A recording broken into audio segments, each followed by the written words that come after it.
Conservative new media viewers and JLin fans around the world, what is up? It's me, PFE, Paul F. Villarreal, the NBA expert. We're here to talk about Houston's 116-101 victory last night against the Portland Trailblazers in Portland, Oregon. With the victory, Houston improves to 4-1 on the 2013-2014 regular season. That is the second best record in the NBA currently, behind only the 4-0 Indiana Pacers. Now, we made a short video about this game last night. It's about 10 minutes long, so if you don't have time for this long video, we encourage you to go and check out that short video instead. That might work for you better if you don't have time for the longer one. This is going to be a long video because I'm going to talk a little bit about the Los Angeles Clippers game as well, since I did not have the opportunity to make a long video about that game. So buckle your seatbelts because we're going to be here for a while. I'm also going to answer a couple questions from commenter Ellie Baby Key, who left a couple comments in the one of the recent videos. I don't remember which one. Okay, look, the team got back on track in this game after the Clippers debacle, which unfortunately was on national television in the United States. And we heard all about it and all the stuff about Jeremy, blah, blah, blah, blah. Now, the team started slowly in this Portland game, and this is a real issue for the team.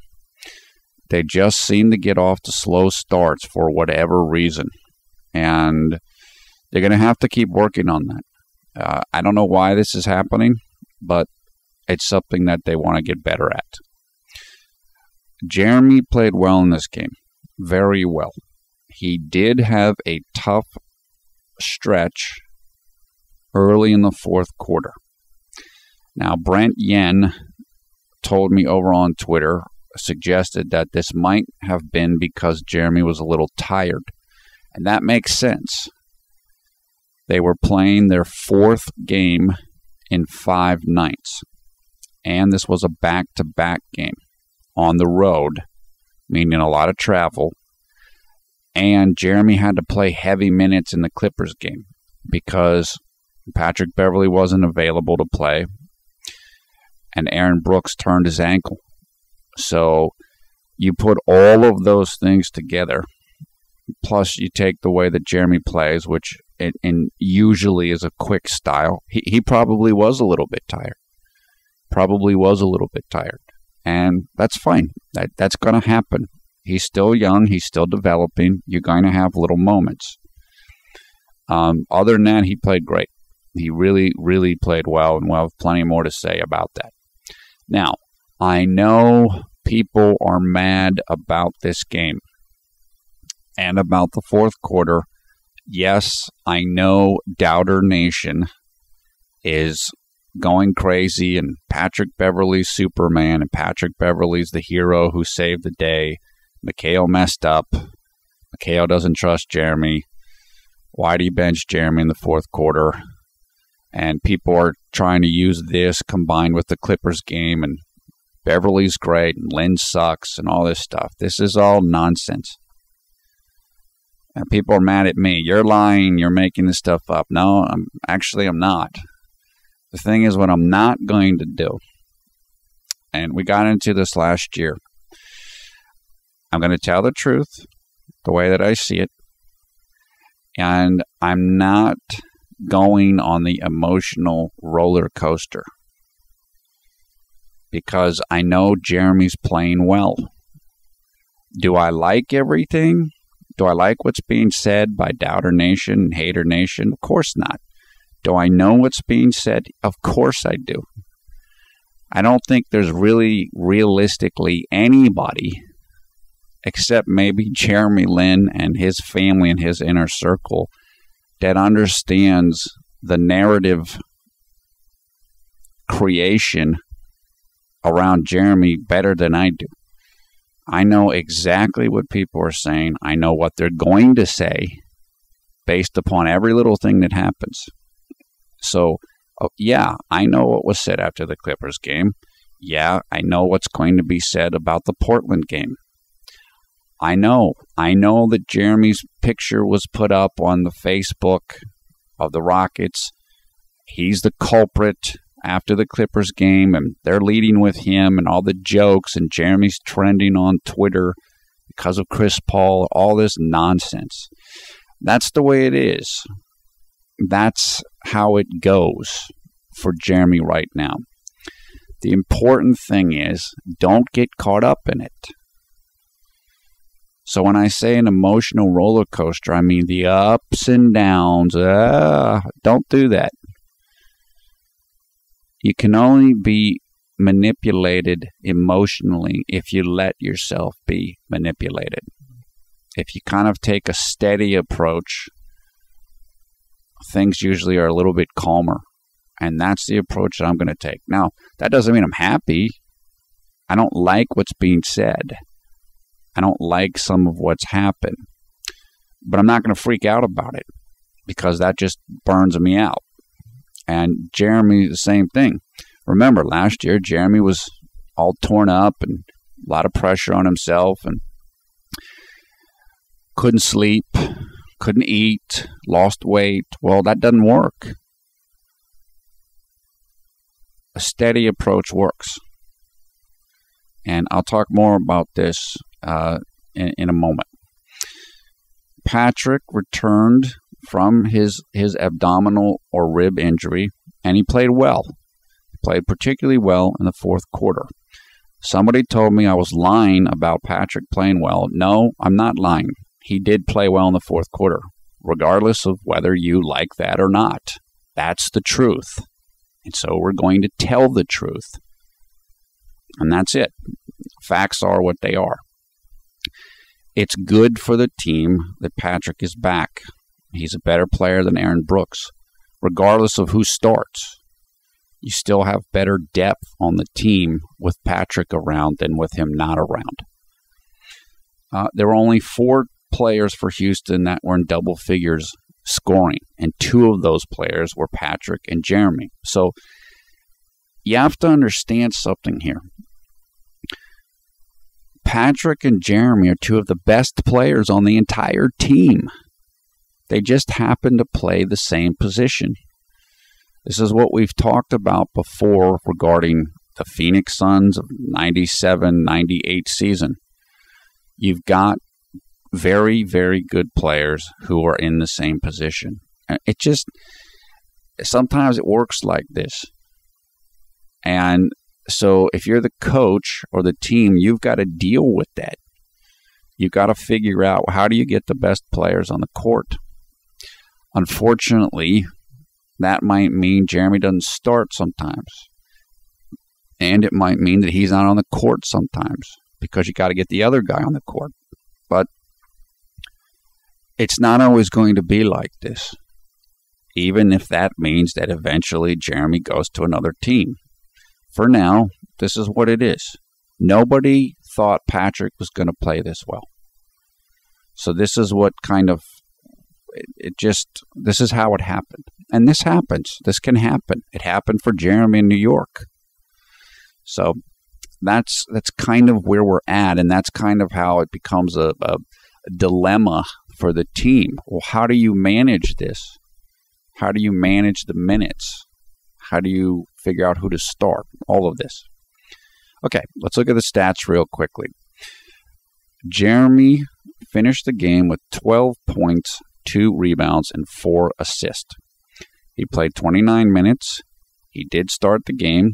He shot 4 of 8 from the field, including 1 of 2 from three-point range. He was 3 of 4 from the free throw line, 2 steals, no blocks, 3 turnovers, 4 personal fouls. Plus minus was a plus 10, and his efficiency number, as Richard Sanders pointed out on Twitter to me, was 12. Patrick played 29 minutes, same as Jeremy, 12 points, 4 rebounds, 1 assist, 5 of 9 shooting from the field, including 1 of 3 from three-point range, 1 of 1 free throws, 0 steals, 0 blocks, 0 turnovers, 2 personal fouls, plus minus was a +9. His efficiency was 13. Damian Lillard, the point guard for the Portland Trailblazers, had 22 points, 4 rebounds, 5 assists. He played 42 minutes, shot 7 of 17 from the field, 4 of 9 from three-point range, 4 of 7 from the free throw line, no steals, no blocks, 3 turnovers, 3 personal fouls. Plus minus was a -3. His efficiency was 15. Mo Williams, the backup point guard for the Trailblazers, 8 points, 2 rebounds, 7 assists, played 24 minutes. His efficiency was 5. James Harden and Dwight Howard both had big games. They both played great in this game. Dwight had 29 points and 13 rebounds. He also shot 9 of 12 from the free throw line, which is phenomenal given how much he struggles in that aspect of the game. Harden had 33 points, 7 boards, and 3 assists. Now, both Dwight and James had trouble with turnovers. Dwight Howard had 6 turnovers. James Harden had 8 turnovers. So the team has to continue to work on its turnover issue. The entire team has a problem with that. As we know, Jeremy's improving on that, and that's really good to see. Okay, let's talk about all of this, and let's talk about Jeremy more. Let's just really get into it here. First of all, let me talk about the Clippers game. Now, I went over most of this. I didn't get to do a long video and do quarter by quarter and all. I just didn't have time. And I've already said most of these things, but let me just go over it again. Jeremy played really well in the Clippers game, no matter what anybody says or any of this nonsense. Jeremy's efficiency number in the Clippers game was 19. The only other player on the Houston that had a better number than that was Omri Caspi, who had like 20. Now, Chris Paul did really, really well, but Chris Paul is right now the MVP of the NBA. So to say that Jeremy did poorly or Jeremy's no good because Chris Paul did well against him is like saying that Kawhi Leonard sucks because LeBron James had a good game when Kawhi played him. It's just ridiculous. It's not about Kawhi Leonard. It's about how good LeBron James is. As we said at the time, Chris Paul basically played the same game against Jeremy that he played against the other 3 people that he played before he played Jeremy. This is not about Jeremy. If people are talking about it being about Jeremy, that's because they're doubters or haters. I know everything that was said. I know Hater Nation was waiting and hoping that Chris Paul would do well against Jeremy, and everybody got to see it on TV, and it's trending on Twitter. I understand that. Haters gonna hate. They're sitting and waiting to hate. So they got a little bone thrown to them, and they're chewing it. Don't worry about it. Ignore it. World still moves on. It's unfortunate. It does affect the narrative. It does affect the narrative. But that's part of why we make these videos. It's part of why we tell people, if you want to change the narrative, get in the game. Go do stuff on message boards. Sign up for Bleacher Report. Sign up for Yahoo Contributor thing. Don't whine about it. Even if you don't like it, do something about it. I don't like it the same way that you don't like it. It's not fair. It's not fair to Jeremy. It's not true. But this is how things can go. But life moves on. And again, slowly work to change it. I mentioned in some recent video, I mentioned Mahatma Gandhi and slow social change. just start slowly putting one brick after another in the new house foundation. Pretty soon you got a new house. So if you want to change the stuff with Jeremy, get out there, find out the stats, tell the truth, write for a site that goes into Google News, get on Twitter, and just start challenging it. And that's how it gets changed. As I tell you guys all the time, this is a big reason why I make the videos. Make the videos to challenge the falsehoods as regards Jeremy and tell the truth. So, not everybody's going to do that. There are plenty of people who don't like Jeremy for a number of different reasons. So, when they have the opportunity to put him down, they're going to do that. And don't get all shook up by that. Expect that. And just keep going the way that Jeremy's continuing to go. I will tell you this.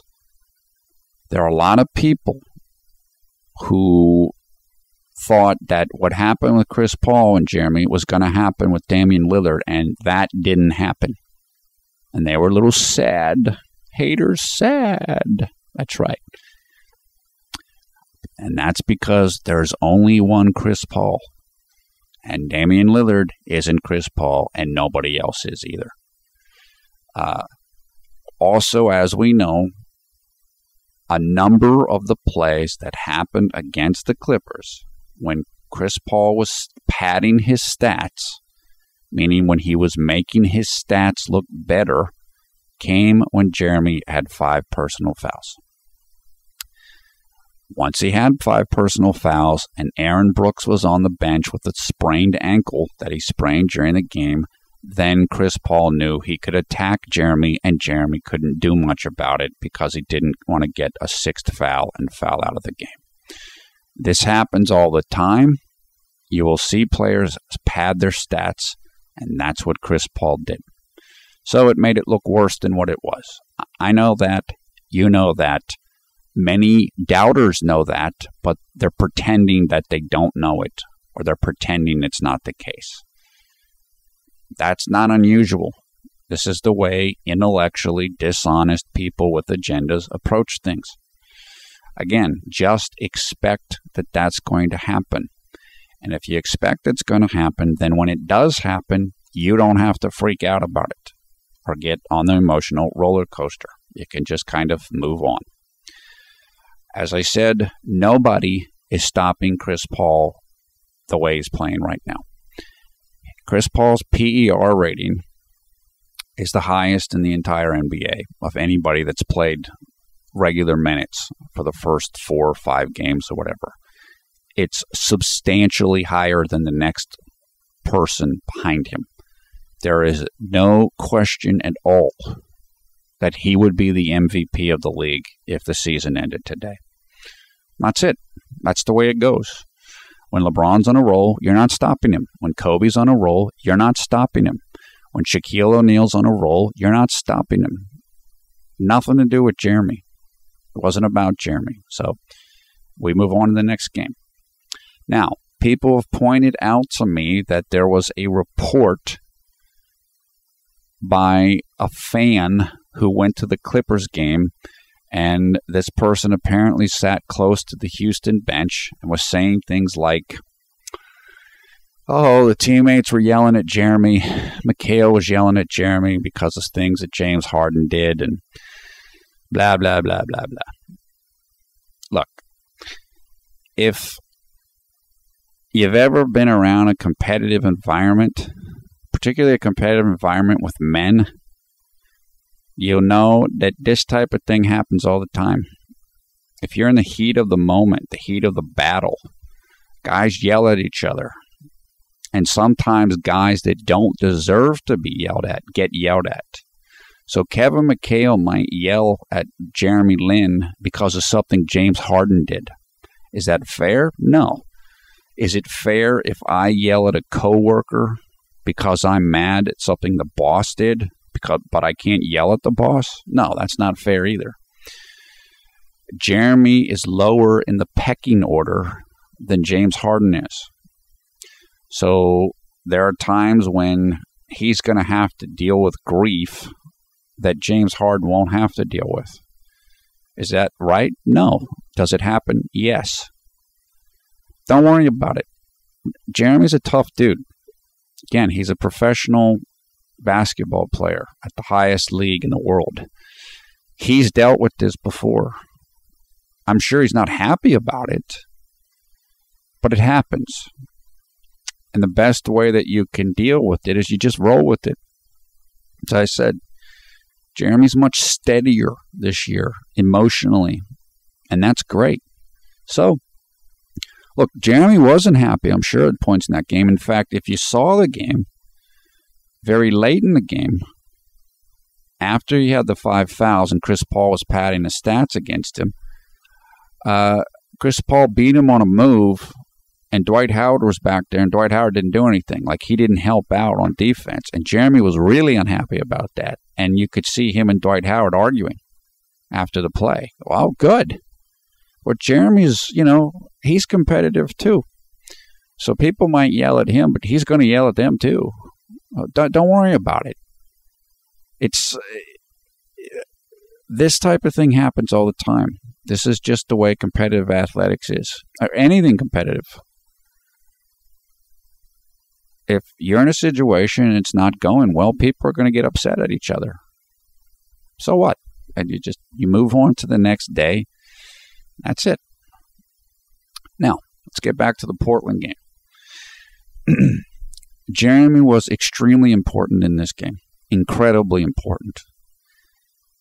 His defense in this game was better than Patrick's was. I don't care about Superman Beverley narrative. Patrick saved the day. Look, Patrick did great in this game, and he did help the team win the game. And again, I'm not here to diss Patrick Beverley so as to raise Jeremy up. We don't need to do that. However, I know what's being said. I know Patrick, people on Twitter, Patrick, he was so important. Jeremy was really, really important too. Extremely important. And I want to say this because I was looking at different statistics and I was looking at some things. I want to say I am no longer sure that Patrick Beverley is a better defender than Jeremy in total. Now, if you look at Patrick, if you watch Patrick and you watch Jeremy on defense and how they guard their man, Patrick's much more up in your face. So he looks like he's a better defender than Jeremy, but I am no longer sure that statistically and in effect or in actuality, I'm no longer certain that Patrick's actually a better defender than Jeremy. Jeremy had 2 steals in the game. Patrick had 0. Jeremy's defensive rating in the game was better than Patrick Beverley's. Jeremy caused Damian Lillard a bunch of problems in this game, including when Damian Lillard elbowed Jeremy after Jeremy almost caught a steal. So this is good because, again, this is the more that you see this stuff, the more this happens, the more it challenges this kind of narrative that, well, Patrick's the greatest defender who ever lived and Jeremy sucks on defense. Look, and I know somebody said it. Minhee Kao said it in the comments. Oh, some fantasy NBA writer was saying Jeremy was awful against Chris Paul and Damian Lillard got by him easily. No, he didn't. So again, people are going to make stuff up. And that's how the narrative works. The narrative affects casual observers. So this fantasy guy might not know much about the Rockets. He might just kind of catch a little bit of the game. He didn't know what he's talking about regarding the Rockets, perhaps. But because he's heard Jeremy's no good, then when he sees Jeremy play, he already thinks he's no good, even if that's not the case. Jeremy was great in this game on defense. Great. He's been great on defense this entire year, except in the Clippers game. And he wasn't bad in that game. Just Chris Paul was doing really, really well because Chris Paul is on a roll. So I'm going to have to see over an entire year or more that Patrick Beverley is clearly a better defender than to keep saying that he's definitely a better defender. Now, Patrick Beverley has probably better lateral movement than Jeremy. In other words, moves side to side like playing defense. But that doesn't mean he's a better defender than Jeremy is. So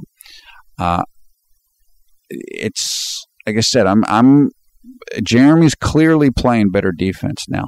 He's playing very good defense, and that's good to see. Jeremy's defense was especially good in the third quarter. At the start of the third quarter, Houston went on a run, and most of it was because of their defense. And Jeremy was right at the captain of the ship of that run. And the Houston announcer, Bill Burrell, was like, yeah, I've never seen a team. This is the best defense the team's played all year. And he kept giving Jeremy credit for that defense. Now, look, I know why a whole bunch of people are mad. They're mad because Jeremy played great the whole game, and then he got pulled out in the fourth quarter, and Patrick came in and did well. And so the people know that everybody's going to try to take away credit from Jeremy and say it was all because of Patrick. I understand that. And that does go right into the fake story about the Clippers game. I know that. And it does make it easier to put Patrick back in the starting lineup. I know all of that. I know all of that. I'm just telling you, you got to be calm about it. Just roll with it. Even if it's not fair. And I know, Doubter Nation, they're loving it. They're eating it up. They're trying to press their advantage. They've got a little opening and they're trying to take it. I know. The way that you defeat a narrative, the way that you overturn a false narrative, is you slowly work against it. Like I said, the Gandhi example. You don't get all flustered about it. You don't get mad and throw a fit, because that's what your opponent wants you to do. And then they got you. They got you spinning your wheels and wasting your time. And that doesn't work. So I said, it's like Jeremy last year, just so upset and thinking about things and being so hard on himself. Well, when you do that, you can't do anything else. You can't perform well because all your energy's gone. That's why it's better to just kind of be, it's like a flat line, just calm. Now look, I'll just tell you a quick story about my own self as it relates to this. Look, my own life's had plenty of ups and downs, the same way that many of yours guys' lives have had many ups and downs. I've been king of the mountain. The guy at the Ivy League University, top of the world, all this type of stuff, and everybody loves you, you're great, blah, blah, blah, blah. World's your oyster, all this nonsense. Well, I've been bottom of the barrel, not so great. Things are really, really not good. And when you're in that situation, well, then everybody's narrative about you is you're nothing and you're not going anywhere, and et cetera, et cetera. Well, you can't listen to that. So when I've been in those types of situations, what I have to do is I have to slowly work through it to challenge that false narrative. But if I spend all my energy focused on that, those people, well, then I'm not going to do anything. I'm letting them beat me. I'm letting them define me. It's the same thing for Jeremy. Turn off the internet. Turn off. Don't listen. Don't pay attention to critics. Don't pay attention to anybody. Jeremy knows what he can do. And that's what he needs to focus on. And that's what he is focusing on. That's why he's doing better, among other reasons. And he said all this. He's talked about this. Last year, I worried too much. I was really hard on myself, and I wanted to prove people wrong, basically, what he said, and do well because of my supporters. Well, now he's not caught up in it. And because he's not caught up in it, he has more energy to just do his thing, play his best, and work on improving. And as he improves, and as he keeps going, then this false narrative about him will slowly get changed. And that's where we're at. And it's not fair. It's not fair. I'm not going to sit here and tell you that it's fair. It isn't fair. This is part of why I do the videos, part of why I get upset, part of why I got upset last year in the Indiana game when McHale clowned Jeremy by putting him back in the game once it was over. I was very upset about that. So we're not conceding to Doubter Nation here. We're going to slowly defeat them. But it's going to take time. And you're only going to win the struggle if you conserve your energy. And if you get mad about every single thing in every single game, it's not going to work real well.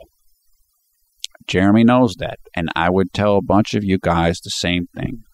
Don't get caught up in that. I know why you guys are doing it. I understand. I know how important Jeremy is to many of you. And what he means and his symbolic importance. I understand that. It's not easy. But don't take the bait. Don't fall for the trolls. Even if you think McHale's a troll or he's trolling, don't worry about it. Jeremy's playing great. He's just so much better than what he used to be. And this is only the beginning. This is only the beginning of the improvement. So, just roll with it. That's my advice. Yes, I know everything. I know what's going on.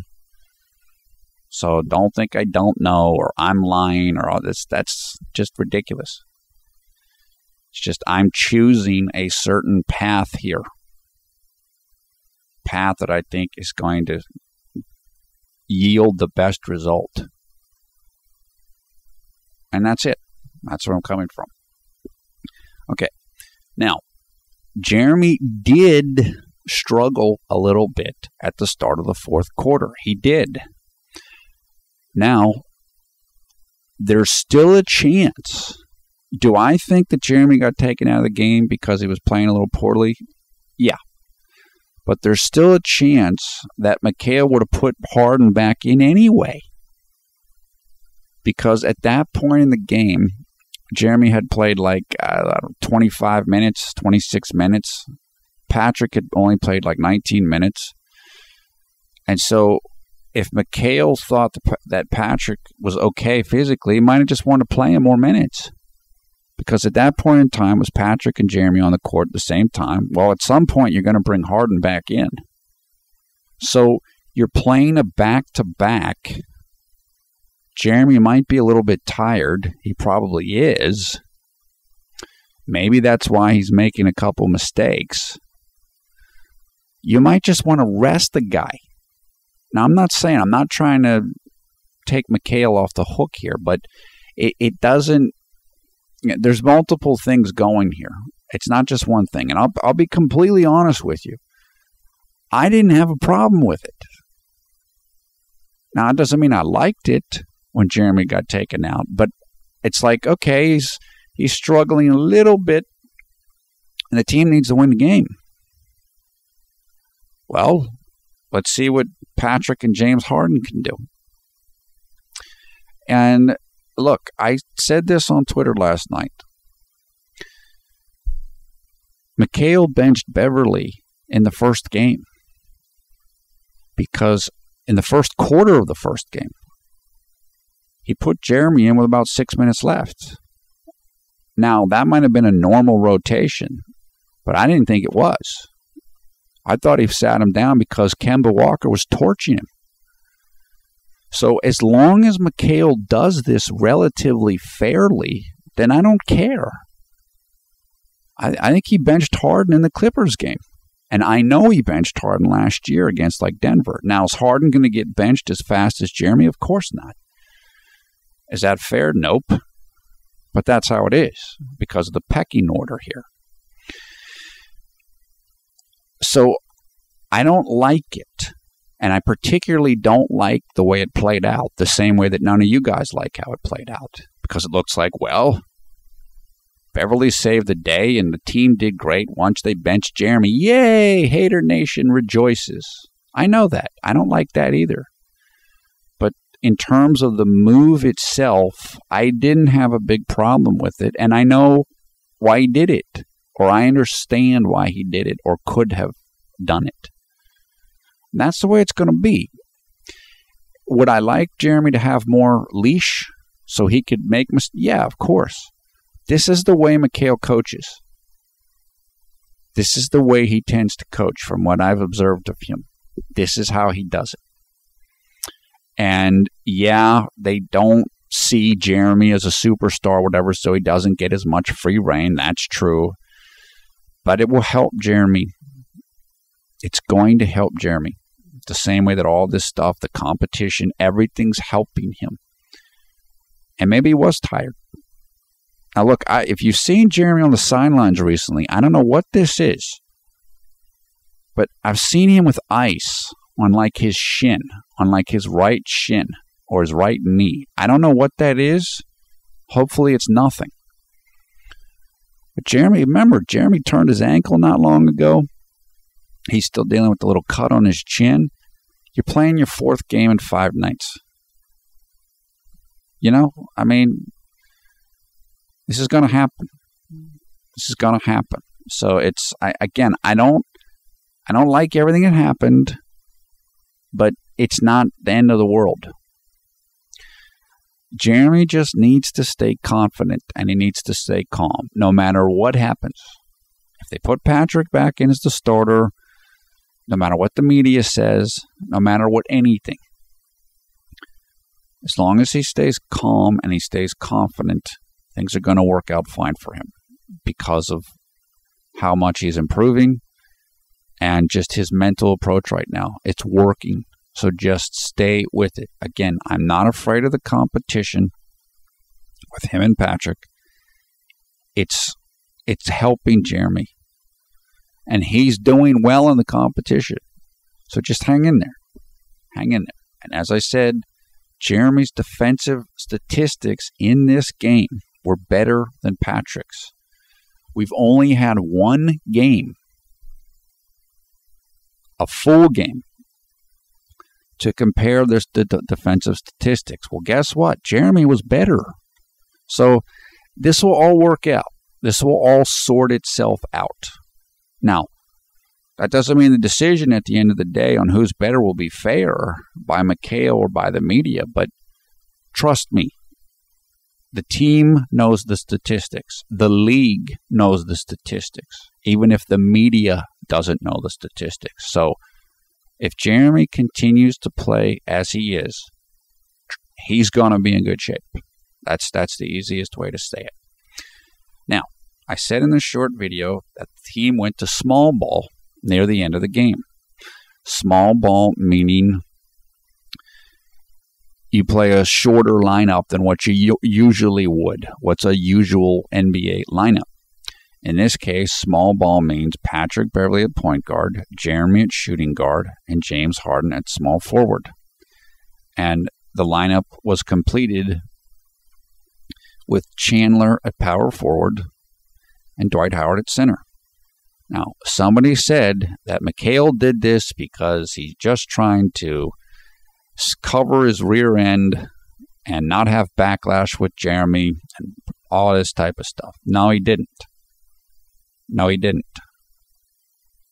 I personally think he did it because he wanted to reward Jeremy because Jeremy played well the whole game and he wanted Jeremy to have a chance to get back in there. Not because he wanted to cover his rear end, but because he knew he owed it to Jeremy. And so, in other words, I see it the opposite of covering himself. I think he did it to show respect. But the game wasn't over then. If you remember the game in Dallas, a couple days ago. Remember, he took the starters out, and the lead was 17 points. And then Dallas came roaring back and got down to 5 points. Well, he didn't want that to happen again. And Portland was still playing their starters. Once Portland pulled their starters, then McHale pulled his guys. But that didn't happen before small ball. So it wasn't an end of the game thing. Believe me, if I thought he was disrespecting Jeremy, I'd say something the same way I said it in the Indiana game last year. That's not what this was. This is what I'm trying to tell you guys. Don't overreact. That's my advice. I know it's easy to. I know there's plenty of people that are trying to bait you and put down Jeremy. But not every single thing that happens is somebody trying to put down Jeremy or diss Jeremy. You can't interpret every single thing like that. That would be my advice anyway, because that's not reality, I don't think. And the small ball lineup wasn't a diss of Jeremy. As I said earlier, Jeremy and Patrick, again, they're two of only 4 players on the team that scored in double figures. They're 2 of probably the best 6 players on the team, or 7 players. And they're at the same position. It's not an easy thing. And this has happened before. As I said, the Phoenix teams, it happened on a Houston championship team. And I can't remember which year. It was 94, 95. Kenny Smith and Sam Cassell, both point guards. Well, they split time. Rudy Tomjanovich, who was the coach, he'd start Kenny Smith. A lot of times Sam Cassell would play even more minutes. This does happen. It can happen. And this is the situation right now. But we'll get through it. Jeremy's going to get through it. And again, Jeremy can only control his own thing. Just keep playing like this. You'll be fine very soon. And people said, well, why doesn't Chandler get benched more? Because he has tough stretches. Well, there's not really somebody behind Chandler like Patrick is with Jeremy. Now, Francisco Garcia is there, and Omri Caspi is there. And honestly, you might be seeing more of Caspi in the future. There's somebody was going over one of the lineups, one of the 5-man lineups for Houston, and that just has ridiculous ratings. And it might be Lynn, Harden, Chandler, Caspi, Howard. I don't know, one of these things. So they'll keep working with this. And if Chandler at some point needs to get sit down, they'll sit him down, I'm sure. Now, does he have a longer leash than Jeremy? Yeah, he does. Is that fair? I don't think it is. The thing is that the main guy behind Chandler is Francisco Garcia. Francisco's like 32? He just doesn't have the same youthful energy that Chandler does. So it's not quite the same thing as having Patrick behind you. He doesn't have a player like that behind him. If he did, then you probably would see him getting sit down more. So it's like I said, it's not fair, but all of this is coming about because Patrick's been played so well. It's not about Jeremy not playing well. It's about how well Patrick has played. But still, Jeremy's playing great. So the team's got to manage all of this. The team has to manage all of this. Now, I put out a tweet the other day talking about this whole thing. Jeremy's a minus defender. Zach Lowe, NBA writer, Grantland, does stuff with Bill Simmons. I guess he did a podcast the other day talking about how horrible the Houston perimeter defenders are. Jeremy and Chandler and Harden and Brooks are all minus defenders. Well, look, minus defender, I have to learn a little bit more about this, make sure I'm getting this correct. I know what the general concept is. What the general concept of plus or minus defender means. Is the defense better with you on it, or is it worse? And so if you're a minus defender, it's worse. Now, look, let me tell you this. And there's a couple different places that have statistics on this. I'm learning more about it now. One of the measurements of this is something called RAPM. And it's, what does that stand for? I can't remember the first word. It's like adjusted plus minus. Plus minus is what we talk about when we say Patrick was plus 10 and Jeremy was plus 12. Da-da-da-da. So it's a version of that that's run through some computations to make it more fair. I can tell you this. Last year, both Jeremy and Patrick were quote-unquote minus defenders, according to that metric. I wrote a post on Clutch Fans about this, talking about how Jeremy's been a plus defender before in another metric. So the point is, regardless of what Zach Lowe or anybody says, the concept that Jeremy's this horrible defender and Patrick's just the greatest defender ever doesn't seem true. Now, that doesn't mean people can't say stuff. And they're going to say stuff. But again, this is how we have to slowly change the narrative. I will say this. When I did some of the statistics research, and there's a lot of really in-depth stuff out there. Like they'll talk about how the team is when a player's on the court versus when they're off the court. There's a whole bunch of comparisons and really detailed things you can get, which is great. If you look at the statistics from last year, from 2012, 2013, if you were an objective observer who didn't know anything else about anybody's career, any health issues or anything, and you saw the stats for Patrick Beverley and JLin, you would start Patrick Beverley over JLin. But that's 1 year. It's not the rest of their careers. You don't know if Patrick Beverley is going to be able to continue what he did last year because he's new to the league, and Jeremy's knee wasn't right last year. So people, this is what we talked about. People are talking about stats from last year, and they're not talking about how Jeremy wasn't healthy. And they're not talking about how Patrick Beverley isn't being scouted as heavily as Jeremy has been. The numbers are changing this year, and the numbers for Jeremy in the past were different than they were last year before he had to deal with the knee. So the team will adjust to this. Now, again, it still might not be a fair decision about who's starting or whatever, because you have to understand, one of the factors involved in who starts and who stays on the team is your contract. Patrick has a much, much smaller contract than Jeremy does. What that means is, if you think you're getting almost equivalent play from both players, you're probably going to go with a cheaper player so that you can go get another high-priced star player. So the evaluations take into account all of these things, and they can take into account just your own personal biases. Well, I like this type of player better than that type of player, so I'm going to play him, even though this guy's better. But if Jeremy plays like this, if he continues doing what he's doing this year, he's going to be in great shape.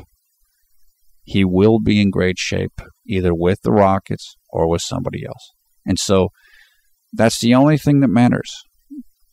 And it's the only thing he can control. And that's what he's come to understand. He's come to that little Zen place of calmness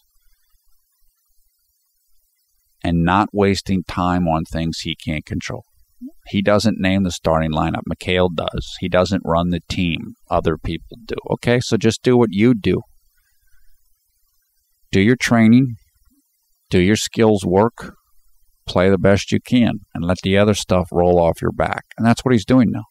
And that's it. That's it. Jeremy's stats are great this year. His per 36 minute stats right now, after the Portland game, 17 points per game, 2 rebounds, well, not per game, per 36 minutes. The reason why you do per 36 minutes rather than per game is per 36 minutes lets you compare different guys who play different amounts of minutes per game. So if you want to compare a guy that plays 25 minutes a game versus a guy that plays 40 minutes a game, that's why you do per 36 minutes. You do calculations and you get what the numbers would be if everybody played 36 minutes. So that's why I'm using these statistics. They're better than per game statistics. Jeremy's per 36 minutes, 17 points, 2 rebounds, 5 assists. Terrific, particularly because he's not getting the ball as much. So for him to be putting up these numbers based upon how little he's controlling the ball and getting plays run for him, that's great. That's awesome. Shooting 53% from the field, including 43% from three-point range. I mean, that's phenomenal. Both of those numbers are great. The most elite, the top of the top point guards and guards in general shoot 50%. That is the absolute top percentage of guards. And it's incredibly rare. It basically almost never happens. Now, is this going to hold up all year? No. The good thing for Jeremy is he's probably going to shoot a high field goal percentage. Why? Because he drives so much. He's going for layups more than he's shooting jump shots. Well, if you're doing layups, you're probably going to hit more of them than if you're shooting jump shots. So he can shoot a high field goal percentage, which is great. The three-pointer thing is tremendous. Tremendous. Remember, Jeremy can't shoot. The same with Jeremy can't dribble left. 43%. Is that going to hold up? I don't know, but man, it'd be incredible if it does. What you can see with Jeremy, and we saw this during the practice videos and the scrimmage videos, and he's a really good three-point shooter from like straight on. So from 0 degrees, from straight on to about 45 degrees out, he's awesome at that shot from three-point range. He's not quite as good from the corners. He'll get better, but he can shoot. I mean, he can shoot now.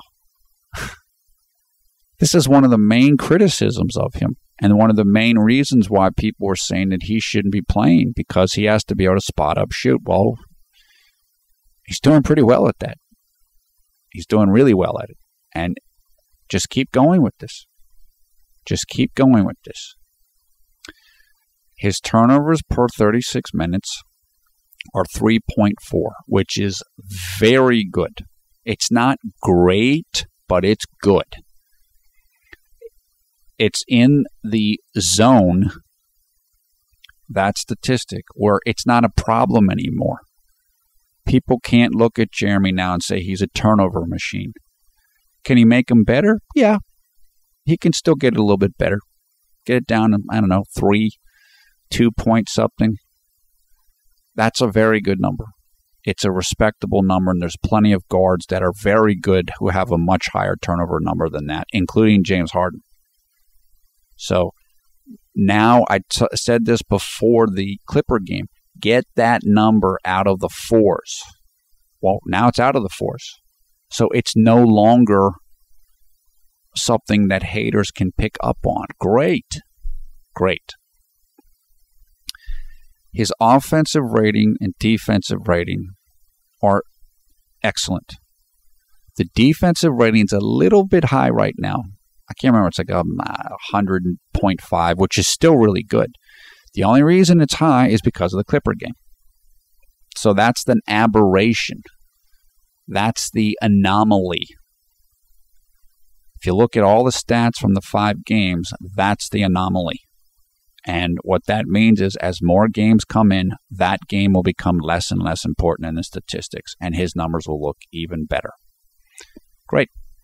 Now, going over the Jeremy versus Patrick comparison or competition and the areas in which Jeremy has needed to improve to be able to get more playing time or be the starter. Let's just go over them. Number one, defense. Jeremy's defense is much better than it was last year. There's simply there's no comparison. Again, Jeremy played better defense in the Portland game than Patrick did, in my opinion, and that's what the statistics say. So he's getting good at this now. He has to keep working at it. It's something he's going to have to just continue to focus his energy on. But he can do that, and he is doing it. And quickly looking at another metric for the plus defender, minus defender stuff. He's been a plus defender before, at least once. I'm almost sure of that, and that was when he was in New York. So Jeremy's capable of being at least an average defender and somebody that can get above average steals. He can do this. He's already showed he can do it. So he just needs to keep doing it, and he is doing it, and that is great. That's number one. Number two, three-pointers. Jeremy's doing great. He's shooting better than Patrick right now. And look, if you can shoot 40% three-pointers, you're awesome. You're a shooter then. You are considered a shooter. Look, you're considered a shooter if you can shoot probably like 36, 37% or above. Well, Jeremy's well above that. If you can shoot 40%, you're an elite shooter. So just keep going with it. He's doing great, and he's not getting rattled. He's confident in the shot now, and that is good to see. Number three, turnovers. Patrick is still better at this category than Jeremy is. Well, and you expect that. Jeremy has more assists than Patrick does. Jeremy has the ball in his hands more, and he's trying to make more plays than Patrick is. So some of that's going to happen. But, again, Jeremy has improved in this. And this is the one area right now, at this time, that Patrick is still definitely better at than Jeremy is. So keep working at that, even though, as I said, Jeremy will get more assists than Patrick. So there's kind of a natural balance here. More assists is going to mean more turnovers too, because you're going to, you can't make every single pass. You're going to have something happen every now and then. This is the area, this is the one area Patrick still has the advantage, in my opinion. So keep working on this. Keep working on this. He's doing great. Continue to work on it. And everything Jeremy's tried to work on, he's improved. So I expect this to continue to improve as well. Now, another area where Patrick has a slight edge right now is in fouls per game. As we know, last year, Patrick fouled all the time.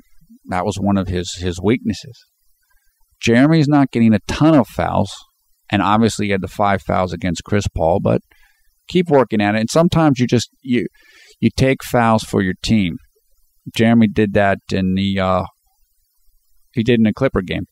A couple of the fouls that he had, I think it was in the Clipper game, just because somebody else's man beat them, and so Jeremy fouled him just to prevent an easy basket. But he can keep working on that. But the main thing I would work on is the turnovers. The fouls in PER, in the PER rating, it takes into account fouls. So if you can get your fouls lower, your PER will go up. So that's why I bring it up more than anything else. The primary thing in this Jeremy versus Patrick competition for Jeremy is work on your turnovers. He's working on it. Just keep working on it. And keep playing good defense. Keep trying to shoot the 3 ball well. And that's it. As I said, Patrick and Jeremy are helping each other a lot from the competition. Patrick's getting better on offense. Jeremy's getting better on defense. So it's working.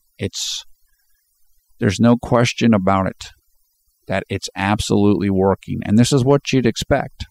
And this is why I like this. This is why I like Patrick being around, as well as helping the team. It's going to help Jeremy. This is like a very difficult kind of like trial by fire. McHale's a tough coach. Patrick's pushing Jeremy for minutes. Patrick can do some things or has made Jeremy work on things he might not have been as good at. Well, but it's all helping Jeremy. It's all helping Jeremy. He's having to get better, and he is getting better. Again, that's why competition is good. As I said before, the Clippers game and the fourth quarter of the Portland game will make it easier for the team to put Patrick back into the starting lineup if they want to do that. Do I think that's going to happen? Yes. Am I going to freak out about it? Nope. Even though I don't like it. The key is for Jeremy, keep playing well. Now, I know, and we've talked about this before, I know that if Jeremy goes to the bench, then when he puts up good numbers, people will say it was because he was playing backups. Like, we know this, but it doesn't matter. Just play your game. Do your thing. Jeremy's still going to get a good amount of minutes. I am virtually certain of that. Because he's playing so well, you have to play him. Just succeed in your task. Even if the task is as sixth man or whatever. Just do your thing. And again, you slowly change the narrative. You slowly turn your coaches and the team around. Jeremy is doing great. That's it. Just keep doing your thing. Okay. Now, quickly for the L Baby Key questions. She gave me 3 questions. How does the team deal with the Jekyll and Hyde aspect of James Harden on offense? What I mean by that is the kind of up and down issue of James Harden on offense. He can be really great, and he can also be ISO turnover brick guy. Look, there's no easy solution for that. The truth of the matter is that James Harden is going to basically do what he wants to do on offense. McHale will pull him in at times, though. Like I said, he got benched in the Clipper game, I think. So if it gets too crazy, he's going to get benched. Is it annoying? Of course it is. Is it annoying that he can have 8 turnovers and not get benched, and Jeremy gets benched if sometimes he has 1 turnover? Yeah, it is. Just got to deal with it. Because James is a great player, and he's regarded as a great player, well, he's going to get more freedom to do what he wants than Jeremy is. So you just have to deal with it. James is going to be better, and the team is going to be better as James continues to mature and his game gets more mature, where he does less of this type of stuff, less of ISO brick ball. But that's going to happen when it happens. Hopefully it'll happen sooner rather than later. I hope it does. Question number 2. How does Houston improve their pick and roll defense, which looked like it was really bad against the Clippers? Part of the reason why the pick and roll defense is bad is because Dwight Howard's new to the team. To play good defense, you have to understand your teammates. You have to know where they're going to be, what they can do, what they can't do. You have to have good communication on defense. My understanding is that Dwight's an outstanding pick-and-roll defender, but he might not be an outstanding pick-and-roll defender yet with the Rockets. And you're right, the team's pick-and-roll defense didn't look really good against the Clippers. And Zach Lowe, and I was talking before, I think part of what he was saying about Houston's perimeter defense is it's not good at pick and roll. Well, I think there's some truth to that. You improve it by working on it. You improve it by practicing it. You improve it by being committed to defense, etc. Look, I can tell you, just like the announcer for Houston said in the Portland game, Houston played some of their best defense of the season last night. And when they want to be really good on defense, they can be incredibly good on defense, including on the perimeter. Are they the best perimeter defensive team? No. But they can be really good when they want to be. Some of it, it's practice, it's technique. There are certain specific approaches to various defenses. There are different ways to play defense against pick and roll. You can double the man with the basketball, which is also known as blitzing him, or having one man flash to help on the guy with the ball. You can switch on a pick and roll, meaning every time there's a pick and roll, you have your guys switch on defense. You can not switch. There's a lot of different approaches. I think for Houston, it's going to be a thing of effort and strategy. If they need to work on it, and they might have to double team more on pick and rolls and stuff to just kind of slow it down. The Clippers are great. The Clippers are the best offensive team in the league right now, and Chris Paul's an absolute master on pick and rolls. So some teams are going to make you look bad and going to make you look worse than other teams. And that's kind of what happened to the Clippers. Plus, the Clippers, they were hitting everything. So if you can't miss, if they're hitting all their shots, well, that makes everything else easier for them, because then you're afraid of everything. You have to guard the three-point shooters, so you're not playing as hard on the inside guys. I mean, it just, once you do one thing well, then everything starts doing well. So Houston's not as bad as they looked in the Clippers game. That's the easiest way I can say it. Hopefully they'll look better when they play the Clippers in a couple of days in the rematch. This is what happens in the NBA. You have games where one team just plays incredibly well and they look better than what they really are. The Clippers had the opposite thing happen to them when they played the Lakers. They looked horrible. Well, they looked great against Houston, even if that might not be their true level. And Houston might not have played to their true level. But that's why there's 82 games, and you're going to have maybe 5 games a year where you just play so great, the other team can't do anything about it.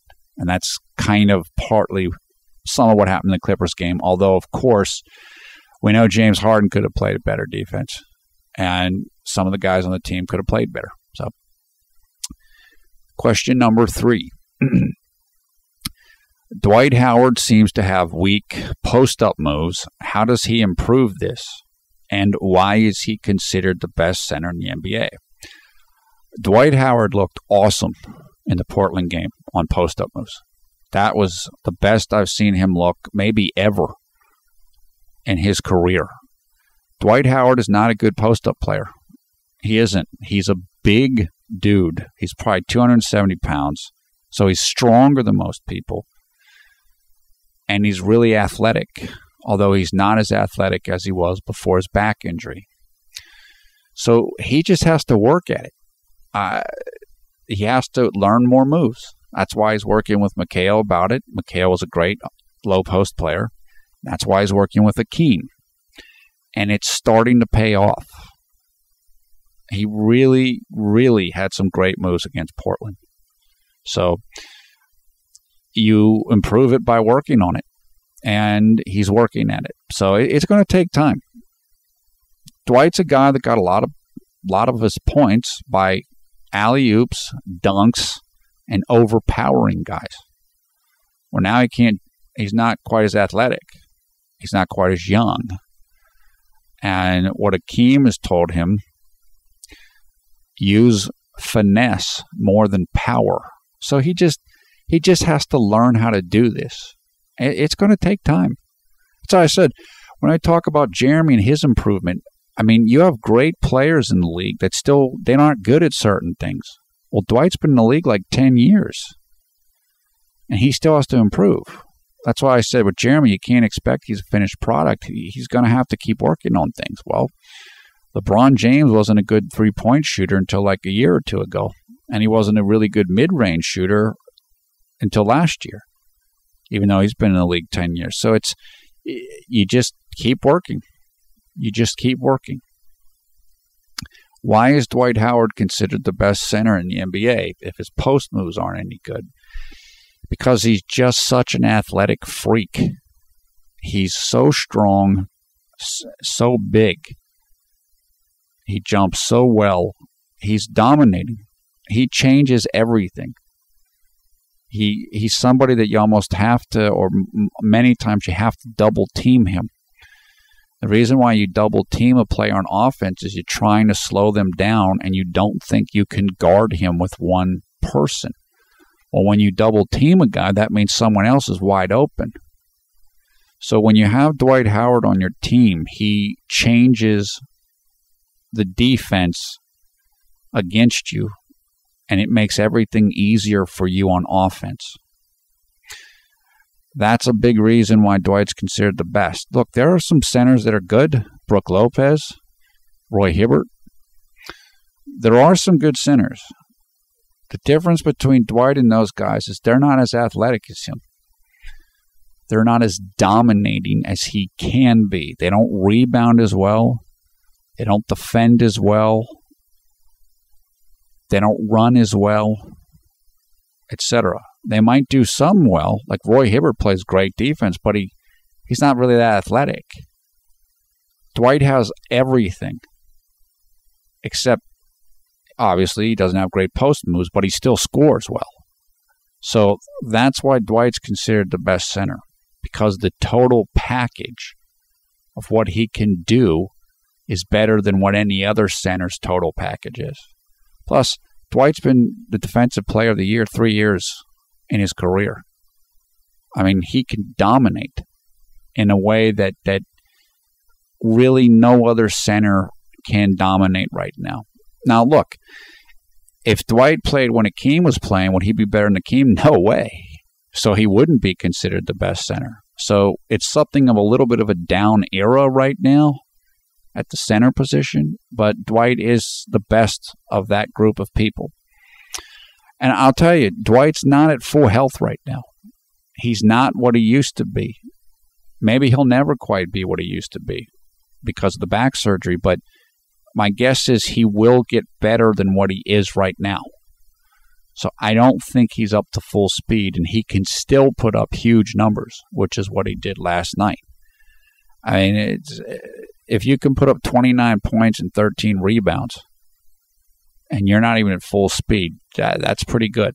That's really good. Okay, let's go to quarter by quarter.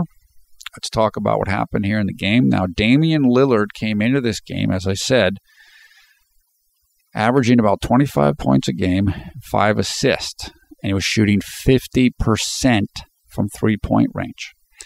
And again, Houston was playing their fourth game in 5 nights.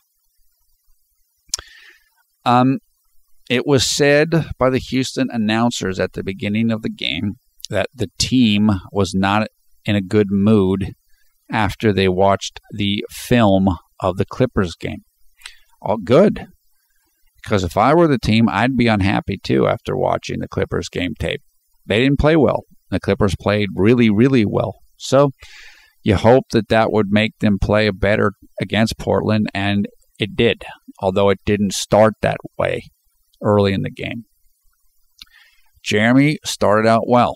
He drove to his left, had a nice layup going right at the rim. So I believe Damian Lillard was on him, and the scouting report says you play Jeremy, make him dribble to his left because, of course, he can't drive to his left. And what did he do? Went right by him, right to the basket, just for a sweet layup. And it was great. It was an explosive play. I thought Jeremy had excellent defensive energy early in this game. He was ready. He was ready to go and ready to play defense. Jeremy then had a nice pass to Chandler Parsons, who was driving in from the left-hand side of the basket for a layup. Unfortunately, after Jeremy's pass to Chandler had his layup blocked. So that's essentially a blown assist type of situation. Now, soon after that, Jeremy was lost on a screen, and Damian Lillard hit a three-point shot. What Jeremy did on the play, Portland set a pick. They had one of their men come up and block off Jeremy so that Damian Lillard could get open for a three-point shot. Why do you do that? Because Damian Lillard's shooting 50% from three-point range coming into the game, so you want him to shoot three-pointers. And if you set a pick, he's going to get more open. When you play, when somebody sets a screen on you, and you have two choices, unless your team is switching on a pick and roll, meaning when the pick comes, then the guy whose man set the pick is going to switch on to your man. If you don't do that, then you as a defender have two choices. You can either go under the screen or over the screen. What that means is if you go over the screen, then if the man sets the pick and that man is closer to the basket than the player you're guarding, then you run further away from the basket and closer to your man. So in other words, you're further away from the basket chasing your man. If you go under the screen, then you're closer to the basket. And the way that it works is like this. Most of the time, you will go under the screen, giving your man more room if the guy with the ball in his hand is not a good shooter. And most of the time, you will go over the screen if he is a good shooter. So Jeremy made a mistake on this play. He went under the screen and gave Damian Lillard more room, even though Lillard's a great shooter. So that was a mistake. And Jeremy, again, he got a little bit lost on the play. So it wasn't a perfect play. Look, it happens. But Jeremy will learn from this. That's not what you want to do against a great shooter. You have to go over the screen because he'll have less room to shoot. So it's just one of those plays. Then Jeremy had an excellent play where he drove to the basket. He stopped. He did his pivot move. He drew two defenders, and Omer Asik was wide open on the right-hand side of the basket. Jeremy fed him, and he just stepped right into a dunk. And that was because Jeremy got the attention of Omer's man. It was just a perfect play. I mean, Jeremy's great at this. We know the stop and pivot move. I always say he's got to stop getting hung up on drives, meaning don't stop dribbling. But he's still pretty good at it when he does stop dribbling. Now, it would be better if he doesn't stop dribbling, but at least he's good often when he does stop dribbling, just like that play pointed out. Middle of the first, there was a switch. Jeremy on defense. It might have been in transition. I can't remember, but he got switched onto another man. And so I think Chandler was guarding Damian Lillard, and Damian Lillard hit like a really long three-pointer. So, again, it will go on the stat sheet as Damian Lillard scored a three-pointer when Jeremy was in the game, but it wasn't about him. He wasn't guarding him on that play. And I don't know what happened. I don't know why the switch occurred. I don't remember right now. Okay, now Houston took a timeout at the score 14-8, and so they had gotten off to a slow start, as I mentioned earlier, and they kind of made a goof. They kind of goofed up a play, and I think Houston had got a defensive rebound, and they wanted to pass the ball out, like maybe Howard to Harden, and instead the ball got turned over and turned into a Portland dunk. And so now you saw James Harden and Dwight Howard basically arguing with each other. So again, this is why this whole Clippers report from the fan thing, oh, they're yelling. Well, people yell at each other all the time. So I said, you can't get, that happens all the time. Just like it happened here between James Harden and Dwight Howard. So if things don't go well in a game, guys are going to yell at each other. That's the way it usually goes. Okay, middle of the first, Jeremy had a nice steal. He stole the ball from Damian Lillard, and Originally they didn't give him the steal, but then they went back and changed it and did give him the steal. He then passed the ball to James Harden for a missed three-pointer. Then James Harden was just turning the ball over several times in a row. Patrick came into the game with the score 14-10 for Portland. And I don't have it marked down when this was. Maybe about 4 minutes left in the first quarter. Damian Lillard went right to work on Patrick. He got him on the pick and roll, and he got right by him, but he missed a shot. Then he set up Nicholas Batum for a three-pointer in transition. Then Patrick had a nice play. He got a rebound and then passed the ball to Dwight Howard, and then he basically set a pick on Dwight Howard's man in the lane so he could clear out space for Dwight Howard to dunk. That was a very nice play. Then I put a note saying James Harden is out of control. In other words, he was in the ISO brick mode, unfortunately. Late in the first, Patrick helped cause a steal on a play. He didn't get credit for the steal, but he did help set it up, so that was good. Then Houston got called for like a technical or for like talking too much. I don't know. The referee said they were talking too much. Now, I don't know who got the foul. Who got it? I don't know if it was Patrick. I didn't quite understand that, but I wasn't really sure. Then I saw Jeremy on the sidelines with the ice on his right shin or his right knee. I don't know what that is. There's no injury reports on him, so I'm not sure what that is, or I don't know what that is. So I have to just keep our eye on that. Then I have a couple of notes where basically both Mo Williams and Damian Lillard were doing really well against Patrick when Patrick was on defense. So as I said, Jeremy was better than Patrick in this game on defense. There's absolutely no question about that. I don't think there's any doubt about that. At the end of the first quarter, Jeremy had 2 points, 0 rebounds, 1 assist. Patrick had 0 points, 1 rebound, 1 assist. James Harden, 13 points, and Dwight Howard, 10 points. Okay, on the second quarter, Jeremy started the quarter on the court with Patrick Beverley. Jeremy then playing the shooting guard position.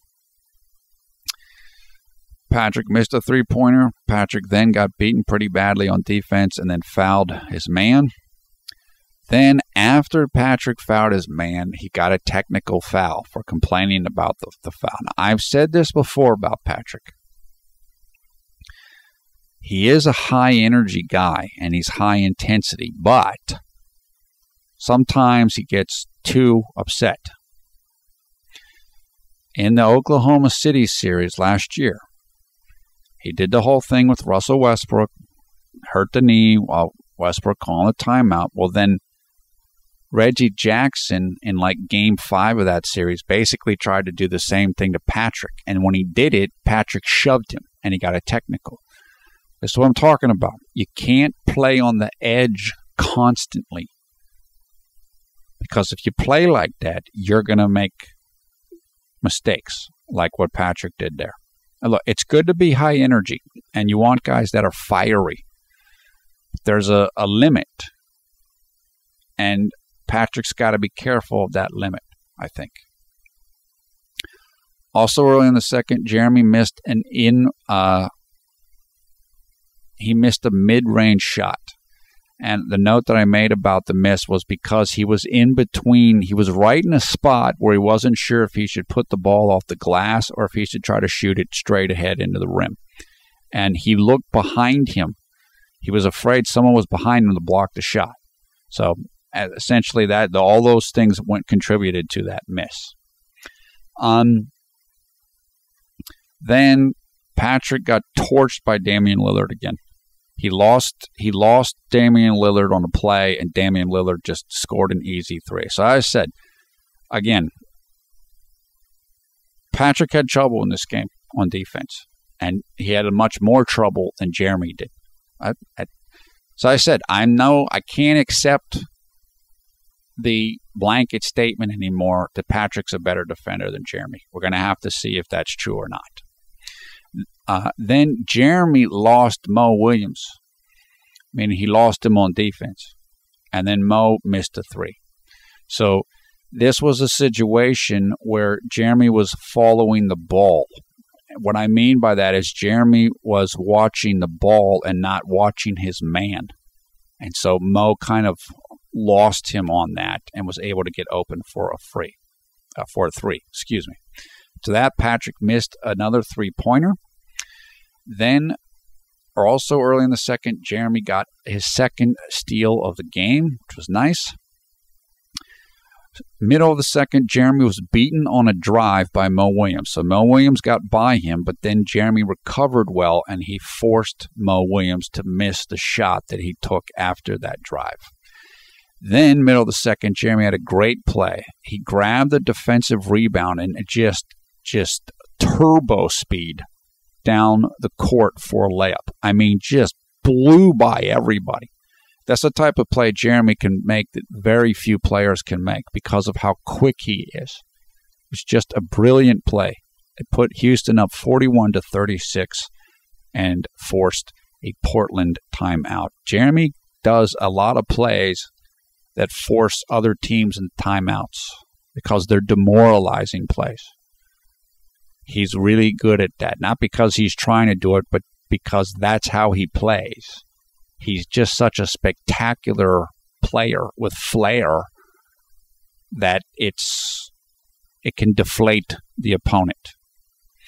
Then I put a note that Jeremy is sparking the team here. In other words, Jeremy's creating things. He's making things happen. He's a huge part of why Houston's starting to make a comeback because they were behind early. Actually, they were ahead now after being behind early. Omri Caspi then had a terrific play where he made a nice pass to Chandler Parsons for a dunk. Then I have a note that says JLin all over Damian Lillard. He was all over him on defense, smothering him. So I said, if you hear somebody, Minhee Kao, if you see somebody telling you that Damian Lillard was getting by Jeremy easily, or it's Chris Paul over again, that's a lie. Or if it's not a lie, it's ignorance, talking by somebody who doesn't know what they're talking about. So don't worry about that, and don't pay attention to the person telling you that. Then Jeremy had a nice he tipped the ball. Portland was shooting the ball. Jeremy was down close to the rim, and he tipped the ball to somebody else for a defensive rebound, even though he was right down there where all the big guys are. It made a really nice play. I said he was really sparking the team here. Then middle of the second as well, Jeremy almost stole the ball again from Damian Lillard. And then Damian Lillard elbowed Jeremy, basically shoved him to the ground after the near steal, and there was no foul called, which is a total joke, complete joke.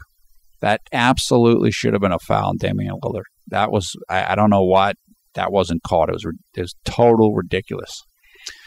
Late in the second, Jeremy was called for a foul on Damian Lillard, which also was a joke.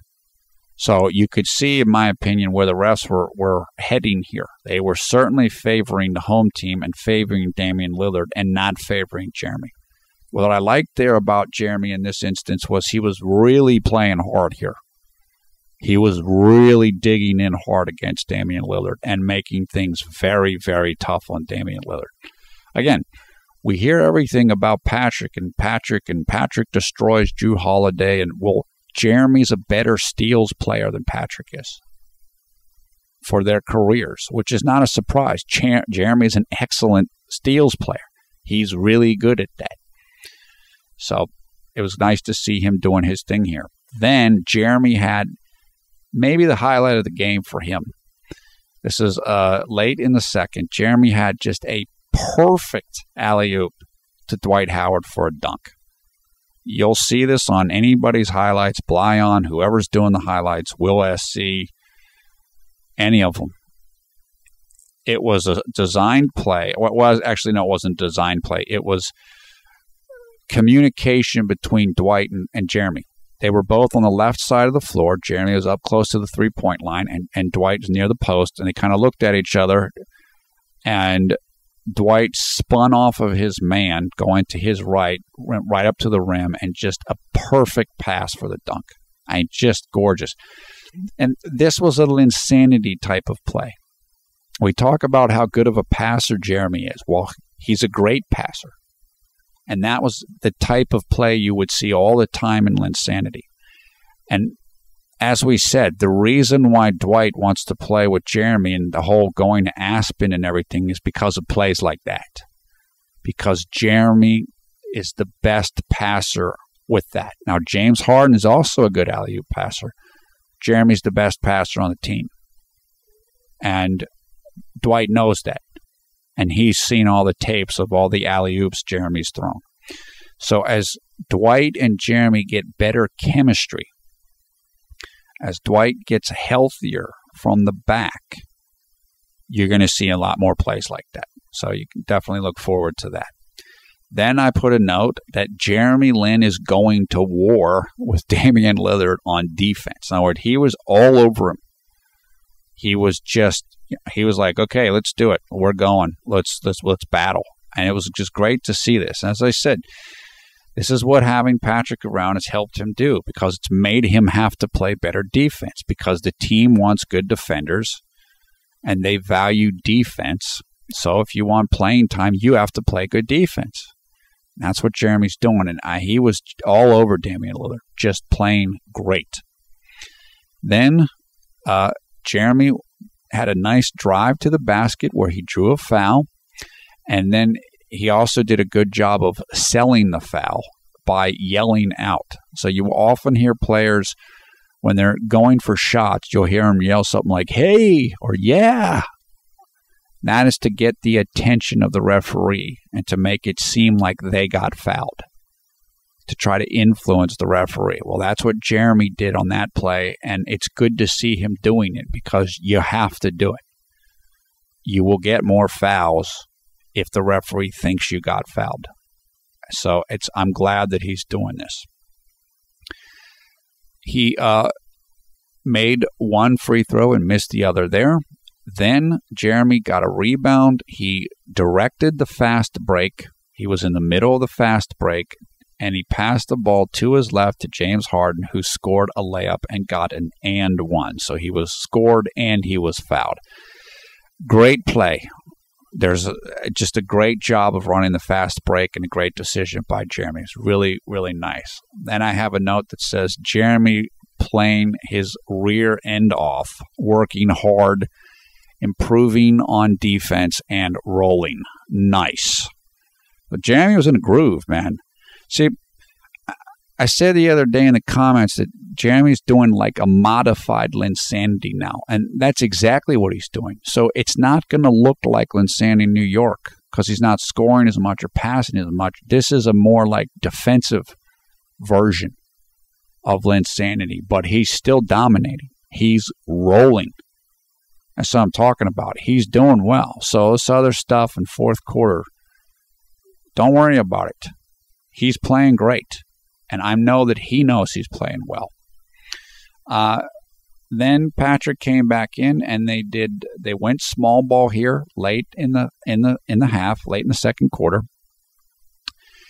Then I made a note that says Damian Lillard destroys Patrick Beverley. He basically blew by Patrick Beverley and almost put down a crazy dunk. If he would have made that dunk, that wouldn't have been a good thing for Patrick Beverley, because that would have been on like a loop tape on Sports Center. So when people talk about, again, I like Patrick. When people talk about this fantasy land idea that Patrick Beverley would have stopped Chris Paul, look at that play. Look at this play that happened right here. And there was a couple of plays like this in this game. There's no way Patrick Beverley's stopping Chris Paul. Sorry. Damian Lillard's good. He's not Chris Paul. Kemba Walker's good. He's not Chris Paul. Reggie Jackson's good. He's not Chris Paul. So there's no way on earth Patrick Beverley's stopping Chris Paul, particularly the way Chris Paul's playing right now. So I know what people are saying. I know now Patrick's back and he's Superman, and it would have all been different if Patrick played against the Clippers. That's junk. But if you're a doubter or you're a hater, you get to say that. And I understand that. That's why you guys were mad, because of what happened in the fourth quarter. I know that. Just roll with it. Just roll with it. Then Jeremy got a foul late in the second after a missed defensive rebound. So what happened on this play was that Dwight Howard wasn't in position to get the rebound, and he should have gotten it, but he didn't get it. And so Portland got the offensive rebound, and then Jeremy fouled the guy after he got the rebound because he was going to get an easy basket. So that's what I said. I mean, sometimes you get fouls that just you have to take the foul, and that's basically what happened to Jeremy there. Then Jeremy had his first turnover of the game. It was late in the shot clock, and Jeremy was trying to make something happen. He had to try to create something with very little time left. And he did one of those things where he got hung up in the air. He got hung up in the air and he made a pass, and it wasn't a great pass. If I was him in that situation, I would have shot the ball.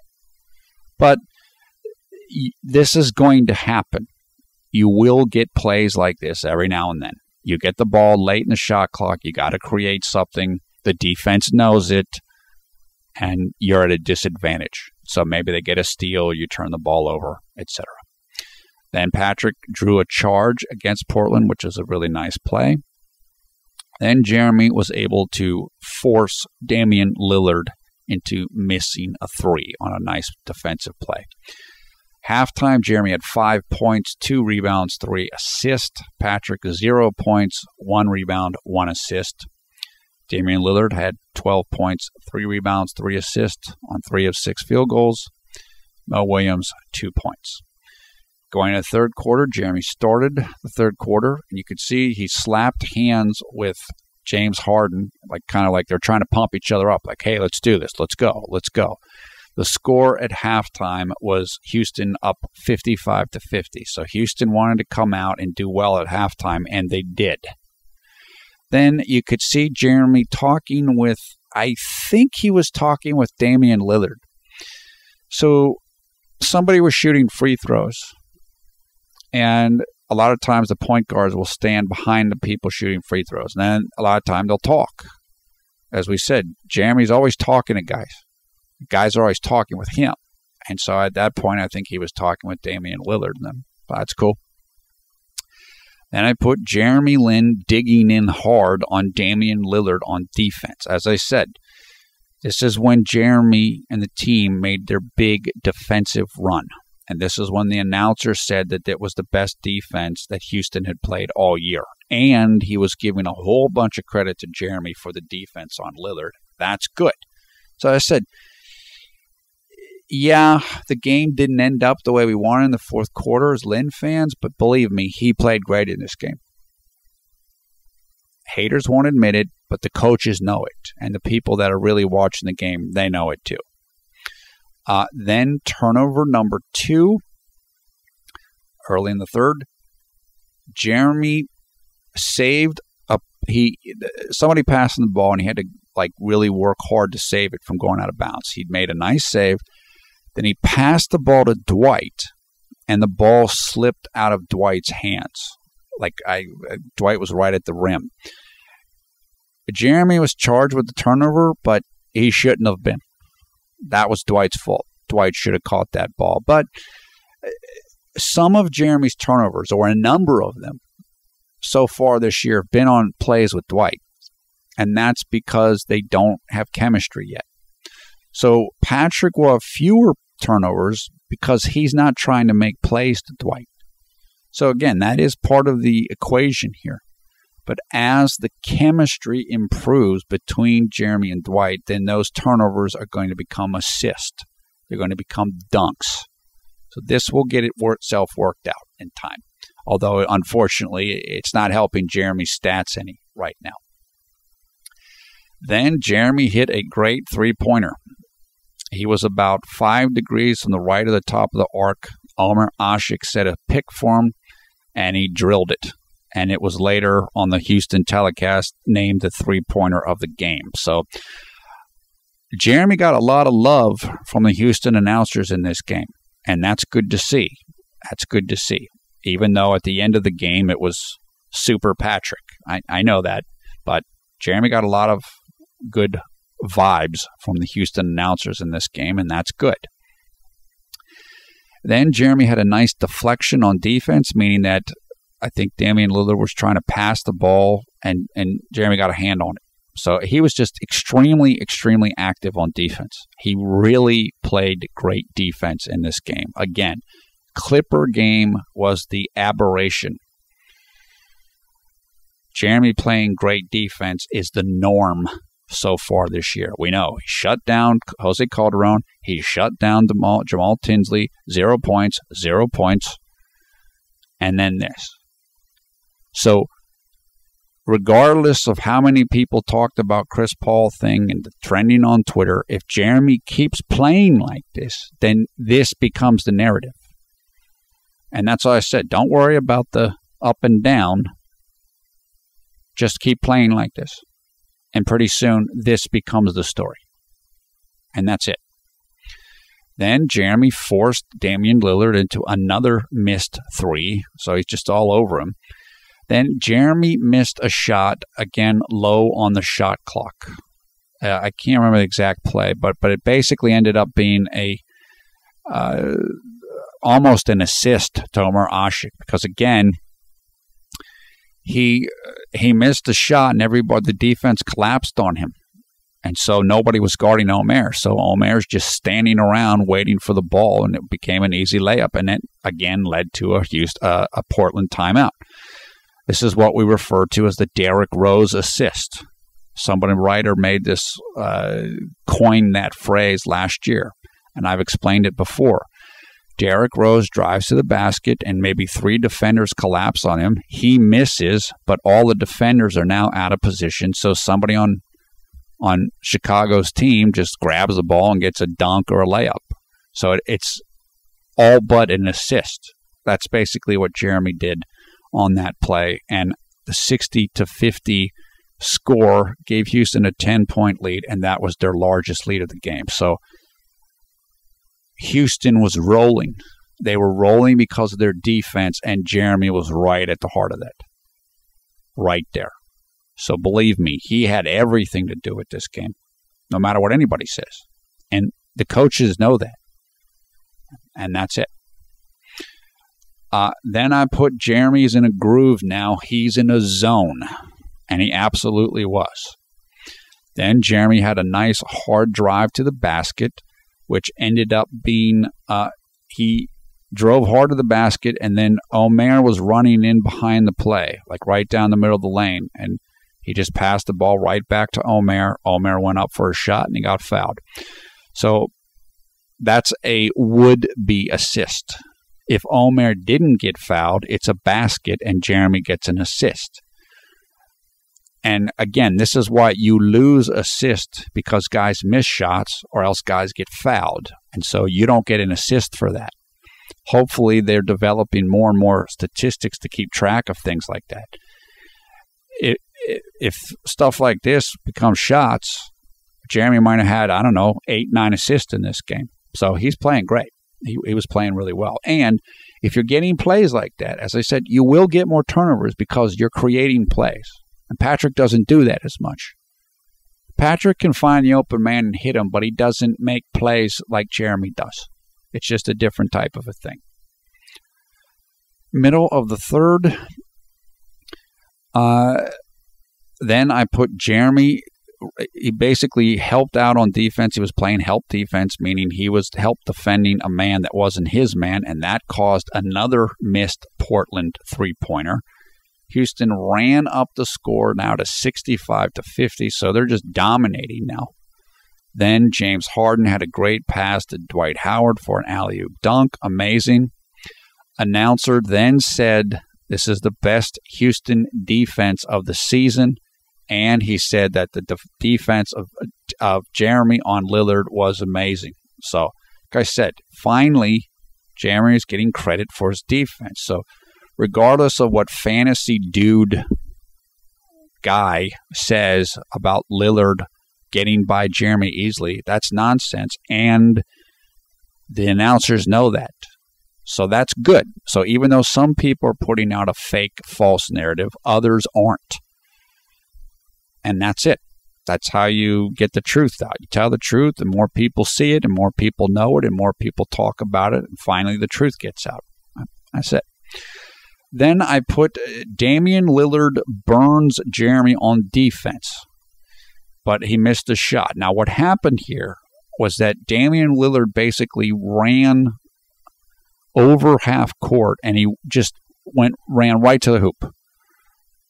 Like he had a full head of steam coming across half court. That's how he was able to get by Jeremy. And the reason why it happened is because Damian was frustrated with how much Jeremy was shutting him down. So he was basically mad and was like, you know what? I'm just going right at the rim. And I can't get by Jeremy on a half court, so I'm just going to start running full steam before I get to half court. And that's what that play was. He was frustrated. Jeremy was in his head. And he missed. So it was great. It was good help defense by, I can't remember who it was that helped out. Might have been Omer. Then Jeremy came out of the game with 5 minutes and 5 seconds left in the third. Houston's up 15 points. And then Portland went on a quick little run. So, again, the idea that Jeremy wasn't critical to this victory is nuts. He was very critical. It's clear the team was better when he was on there now. There's no doubt about it. Then they showed the three-pointer of the night for Houston, and that, again, was the three-pointer that Jeremy shot. This is the time Damian Lillard torched Patrick Beverley, who got hung up on a screen, and then he missed a mega dunk.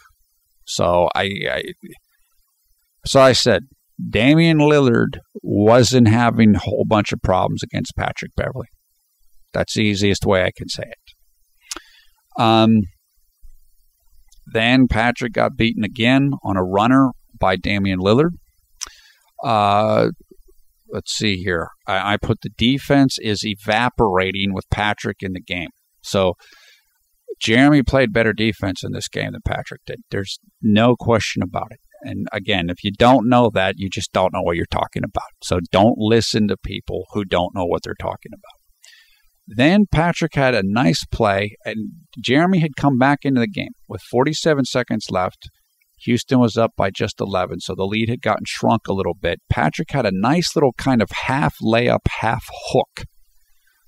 It's going to his right on the right side of the basket, and it was a nice shot over the big man for Portland. And the announcer said that Patrick worked on that all this summer. Look, Patrick doesn't have the offensive ability Jeremy does. So you have to find things you can do. And this little kind of hook shot Patrick's worked at, well, it worked. Now, is that going to work great over 82 games? Maybe not. Maybe it will. I mean, if you get good at a shot, then you can hit it. But Patrick scored well in this game, but I don't know if you can rely on him to score like this most times. I doubt it. But he did well here, and give him credit for that. At the end of three quarters, Jeremy had 8 points, 2 rebounds, 3 assists. Patrick, 2 points, 2 rebounds, 1 assist. Damian Lillard had 14 points at this point in time. Okay, now, fourth quarter. Jeremy was on the court to start the quarter with Patrick Beverley. Then Jeremy missed a fadeaway shot from one of his little pivot moves in the lane. He dribbled through the lane, came back out, almost like he did the other day against the Clippers, and he just missed a shot. And I thought he rushed the shot a little bit. He tried to hurry it without taking his time. Then Patrick got burned by Mo Williams for a basket. Then Jeremy almost turned the ball over on a bounce pass to Omer. And I made a note here, and I said, he's playing too fast. What Jeremy has done well this season, except in the stretch against Dallas, was he's played calm and slow. He still played with pace, but he wasn't trying to do too much. In this little stretch of time, he was trying to do too much. So this is a normal progress curve. It's not a straight line. It's kind of up, down, while moving upward. This was a little down point for Jeremy. And this is normal. So that's not why I'm freaking out about it. This is going to happen. And sometimes when it happens, it'll happen in the fourth quarter, and Patrick's going to play well. So it'll look like Patrick's great, Jeremy's not great, and all this stuff. Don't worry about that. This is a normal thing. Then Jeremy recovered, so he had a little tough times there. Then he did well. He had a nice catch and shoot. Left side near the three-point line. Had complete confidence in the shot. I can't remember who passed the ball to him. He caught it and didn't hesitate at all and drilled probably about an 18-footer. It's just a terrific play. And as I said, it's so great to see Jeremy shooting like this. It was just phenomenal. Then Jeremy had his third turnover of the game. He was being guarded by, now I can't remember the guy's name, so I'm going to try to remember it. I can't remember their... Shoot, I just can't remember the guy's name right now. Matthews? I think Wesley Matthews. And what happened was Jeremy was looking to call a play. He was looking to set up a play for the team on offense. And he looked away from Wesley Matthews. So he stopped paying attention to Wesley Matthews. Wesley Matthews saw that, and then he reached out and stole the ball from Jeremy. He poked it away. Look, it was a great play by Wesley Matthews. It was a lapse in concentration by Jeremy. And the funny thing about it was Jeremy was feeling super confident when it happened. So it wasn't like he was all nervous or whatever. He actually was too confident. He wasn't worried about Wesley Matthews, and that ended up leading to the turnover. Then Jeremy fouled Wesley Matthews on a three-point attempt. So it's like I said, in this stretch of time, he got a little too geeked up, even though he did make that great jump shot. And he had a nice move on the shot that he missed. So he was trying to make things happen, and he was making things happen. He just got a little bit out of rhythm and led to a couple little mistakes. So nothing major here. This isn't like the Titanic striking the iceberg. This was just a little teeny tiny down bit here. Then Patrick did another one of his little layup hook shots, and he got fouled. So he made that. So again, Patrick's kind of coming on here. Jeremy's a little on the ropes. Then Jeremy got his fourth personal foul. And I wrote down there, and I can't remember the foul. He's way too amped up now. He's too geeked up. And right after that play, with 9 minutes and 48 seconds left, Jeremy was taken out of the game for James Harden with a score 91-81. Again, this is going to happen. Jeremy's playing great this year. He played awesome in this game, but he's still young. He's still developing.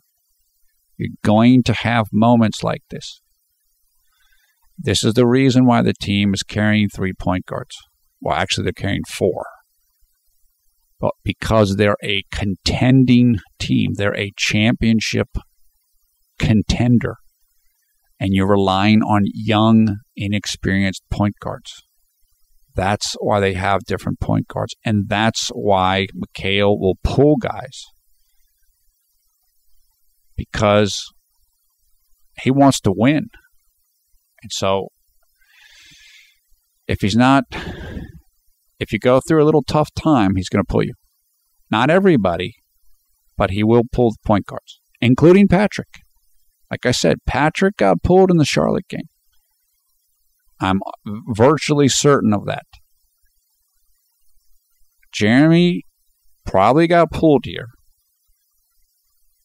rather than it being a rest period.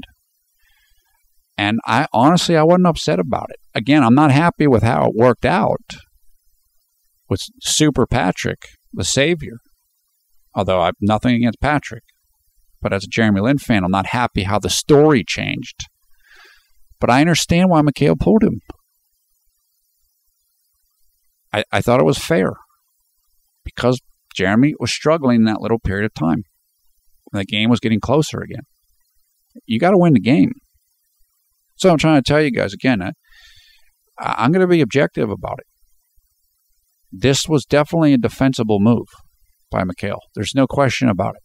Even if, yes, it would be nice if Jeremy had a longer leash and he had a leash the length that James Harden has and Dwight Howard has. Well, it's not the situation. Even if it should be the situation, it's not the situation. So this is going to happen. And Jeremy will learn from this. Again, it's so much of what happens to you, to anybody in their life, is how you deal with what occurs, how you interpret things. If Jeremy's all down on himself and all pitying himself, he put me on, but then he won't learn from it. But I don't think Jeremy's going to do that. Jeremy's going to say, yeah, I look at the tape and I could have done better there. And then you're like, well, the next time you do better. So this is what I talk about when I say McHale being a tough coach will help Jeremy. Well, it makes you make less mistakes. Just in the same way that having somebody to compete with you makes you get better. If you're going to get pulled when you don't play well, then you tend to play better. Now, you can get too nervous because you're afraid to get pulled and then you mess up completely. But Jeremy's not doing that. Jeremy's adapting to the situation and playing better and better and better. So I expect him to get better and better and better still. And finally, I wish it wouldn't have happened this way. But I'm okay with it. It's okay. Jeremy played great in this game. And he's still going to have moments where he doesn't play great. That's fine. And he tries to do a little bit too much. He'll get past that. This is what people ask me, aren't you mad? No. Did you see the game? Jeremy played great in this game. I know the storyline got changed and it went from Jeremy does great and leads comeback or surge in third quarter to Super Patrick comes in. I know that, but I don't care about that. It's not about one quarter or one stretch. It's about the whole game.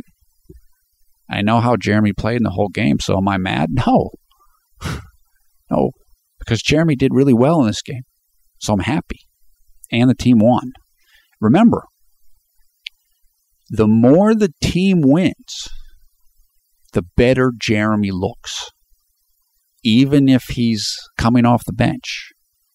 You've heard championship teams, the sixth man, so great. McHale, the sixth man for the Celtics, and they win the championship. Manu Ginobili. Believe me, if the team does really well, Jeremy's going to get a whole bunch of credit. I don't care what anybody says, or he's the bench guy. It doesn't matter. He'll get a bunch of credit. So I'm glad the team won the game. And if that meant Jeremy had to sit for a couple of minutes, so what? Jeremy did his thing in this game. He did great. That's it. Okay. Patrick Beverley then missed a fadeaway shot. Then Patrick was given credit for a tip-in. What happens is one of the Portland players tipped the ball in Houston's basket.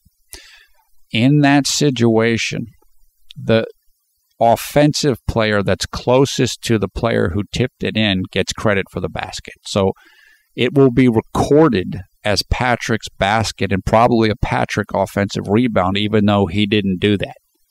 But that's the way that those plays are recorded. So then Patrick in the middle of the fourth hit a three-pointer. Then Patrick was torched by Damian Lillard again. Then no, that's not true. Then Patrick was torched again by Damian Lillard for an and one on a cut. Patrick had a nice defense on Damian Lillard, helped him force Damian Lillard into shooting an air ball three. But then after that, Patrick was torched by Damian Lillard for three. So Damian Lillard was doing what he wanted to do against Patrick. I think Damian Lillard was happier that Patrick was on him than Jeremy being on him. And that's it. I mean, that's not reported, but that's what happened. Then Patrick got a nice little breakaway layup. Dwight Howard blocked a shot. Patrick was out in front, and he got a good layup on it. And he had a great quarter. Look, give Patrick his credit. And again, nobody's going to, because Houston won, nobody's going to write Damian Lillard torches Patrick Beverley in the fourth quarter, because it doesn't matter, or it's not important to the story. The story is Houston won. And so and then it becomes, well, Patrick scored whatever, 8 points or whatever it was, 10 points in the fourth quarter. So he's the superhero. And Patrick Beverley returns from injury and leads Portland. We all know that's not the whole story. That's why all you guys are upset. You're upset because Jeremy got benched, and that gave an opportunity for Patrick. Patrick did well, and now the people that don't like Jeremy in the media are running with that story. I know that. Let's just keep moving here.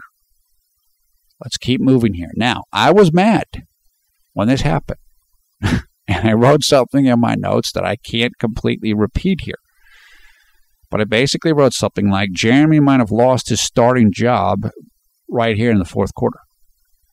And that is unfortunate. And I don't like that. But I know that's reality. That's how this stuff goes. So if you want to put Patrick in the starting lineup, now you have cover to do that because of the Clipper game and because of how the end of this game happens. Look, that's the way it is. It's not fair. But if you don't want it to be that way, you got to control it with how you play. Jeremy's got to, if he didn't have that little dip in play in the fourth quarter, none of this happens. And it's okay. It's going to happen. Jeremy's not a perfect player. He's not a robot.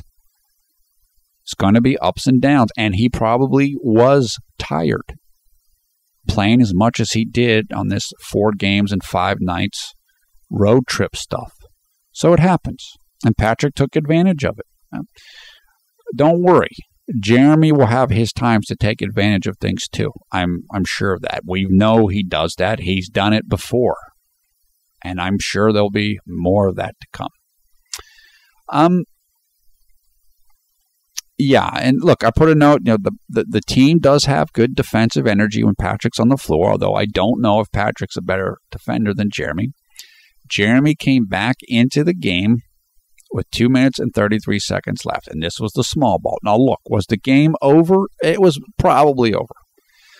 But I do think McHale was rewarding Jeremy, not trying to avoid backlash. I think he was rewarding him because he knows how well Jeremy played in the game. And he probably knows, okay, Patrick's doing well now. Look, I thought it was good. I actually liked him putting him back in. And Portland was still trying hard at this time. They were. Shortly after that, Jeremy went right to the basket and he got fouled, made a couple free throws, so he got to pad his stats a little bit. And then soon after that, Portland pulled their starters, and then McHale pulled his starters. So he just wanted to avoid a Dallas situation. And I honestly do think he was trying to reward Jeremy. Like, dude, you deserve some more playing time and a little bit more stats because of how well you played in this game, even though you might not be given credit. So I liked it. I thought it was good. I didn't expect it, but I liked it. Okay, so let's summarize this. Jeremy was great in this game, particularly on defense. Yes, he had the short little dip in the fourth quarter. Probably was from fatigue, as Brent Yen mentioned. Yeah, it opened the door for Patrick to come in and for Hater Nation to say Patrick was the key. You know, I know all that. But I'm glad the team won. Jeremy will learn from this. And look, it might help make it easier to put Patrick back in the starting lineup now. Okay, I don't like that. But life goes on. If Jeremy keeps playing like this, he's going to be in great shape. He's playing great. The team needed this win. They needed to win. Get on track after the Clippers game. The most important thing is that the team won. If the team wins, Jeremy's going to look good. As I said, there is a good chance now, in my opinion, that Patrick will be put back into the starting lineup. I don't like it, but I don't care because I want Jeremy to just focus on what he's doing now and keep playing the way he's playing. He's playing great. If he keeps playing this way, everything's going to be fine. Don't listen to Doubter Nation and don't listen to Doubter Nation media. You know what they're going to say. We know what they're saying and what they're writing. I know it. I see it. I see the JLin should embrace the sixth man role. This garbage.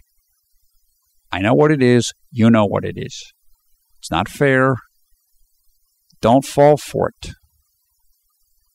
Don't get sucked into it. As Anderson Who said, don't give it clicks. It's like somebody telling you, hey, if you go to this party, you're just going to get really mad and you still go to the party. Don't set yourself up for that. Again, either ignore it or become part of the media. Write for a site. Go to message boards. Tell people the truth. That's productive. If you're just getting mad about Doubter Nation, that's not productive. And that's what they want you to do. Then they feel like they're running the show. They're putting out the narrative and you're buying it. No, just create your own narrative. And that's it. That's the way it is. It is a setup. They are trying to set up Jeremy. We know that. I know that. Don't worry about it. Narratives only work if you buy into them. Somebody tells you you're not any good. That doesn't matter unless you accept that. Jeremy's never accepted it. In fact, one of Jeremy's famous quotes or whatever is, don't ever let anybody tell you what you can't do. Well, right. It doesn't matter what anybody says. What matters is what happens on the court. Yes, you can't do as much on the court if you're not starting and if you're not getting minutes. When you're on the court, do your thing. Jeremy's playing great. Jeremy is improving. And Jeremy has good confidence right now. Jeremy has good swag right now. He does. And he needs to keep that. Even if he's coming off the bench. It doesn't matter. You keep playing like that, believe me. He's going to get playing time. He's going to get playing time and he might be getting back to being a starter if he keeps playing the way that he's playing. His stats are good. He is improving in all areas. Everything. There's no question. Nobody can challenge that. Defense better. Turnovers better. Three-point shot better. Everything's better. Everything is better. It shows up in all the statistics. Everything's positive. That's it. That's it. I'm telling you guys, this is the last time that he has to go through all of this. Once he gets to the next level, and he is consistent at that level, he won't have to go through this stuff ever again. Now, I can't sit here and guarantee you he's going to be starter or whatever. I assure you, this is the last time through this whole doubter cycle. Once he establishes this one more time and consistently, it's over. And he should be starting again if he gets to where I think he's going to get to and he keeps playing the way that he's playing. And it might take time. You know, he might have to wait through this year and next year, and his contract's done and he has to go somewhere else. It might take a little time, but just keep working and keep improving between now and then. So even if that is the situation, then you're ready to start then. And the whole league has the stats, and they all know you should be starting. And that's it. That's all we can do. That's all we can do. Okay. It is right now 4:40 p.m. on Wednesday, November 6th, 2013. Means it is 5:40 a.m. on Thursday, November 7th in Taipei, Taiwan. I want to thank Gary Chen of the Jeremy Only Lin Garden Fan Club for the artwork you are looking at now on the screen. We will put information about Gary in the video description below the video player so you can learn more about him. He is a popular blogger in Taiwan. Obviously, he's a terrific artist, as you can see for yourself. The next game coming up is tomorrow against the Los Angeles Lakers on Thursday, November 7th here in the United States, 9:30 p.m. Eastern Time. That is the 6th game of the season. The game will be seen in the United States on TNT. So the game will take place on Friday, November 8th, 10:30 a.m. in Taipei. Now, I want to tell you guys, if you watch the pregame on TNT, I am sure they're going to pump up Patrick Beverley and diss Jeremy, because I know Barkley and Kenny Smith and these guys have downplayed Jeremy before. Don't, like I said, don't watch it. Again, don't put your hand on the boiling pot if you know you're going to get burnt. Just ignore it. Just ignore it. This game's going to get a lot of coverage because of Dwight Howard facing the Lakers, a team that he left. The Lakers are not a good team. They're not good. And they really aren't good on the road. So this should be a big Houston win. Hopefully Jeremy's going to get a lot of playing time, whether he starts or not, and he can put up some stats. Again, I don't expect this to be a very difficult game for the Rockets, but we will see. You never know. We'll find out. Okay, that is it for now. Thumbs up, thumbs down, your comments below. I will try to get down to the comments as soon as I can. Come and join us on the Conservative New Media Facebook group, which has over 2,500 members and counting.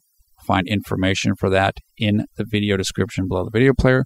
You'll also find information how you can come and follow us on Twitter on the CNM JLin Vids account, where we talk about Jeremy, and that's the account for these videos. Also information in the video description about the game. So you can go and watch highlights of the game. You can go and see the box score of the game and read about the game as well. Once again, I am Paul Fideriel, the NBA expert, PFV. Thanks for watching Conservative New Media. We strive to be the #1 Jeremy Lin YouTube fan channel. Yeah, there might be times where I have to do these videos a little bit later. It's just, we get into back-to-backs and everything. I get a little worn down. I've got a number of other things I got to do right now. But I'll do them when I can, obviously. I just wasn't able to do the Clippers one, but it's not as big of a deal when you have a game the next day. I mean, it's easy to just kind of talk about it in the next video. Look, I wish the Clippers and Portland game would have gone a little bit different in terms of Jeremy and the perception of him and the narrative.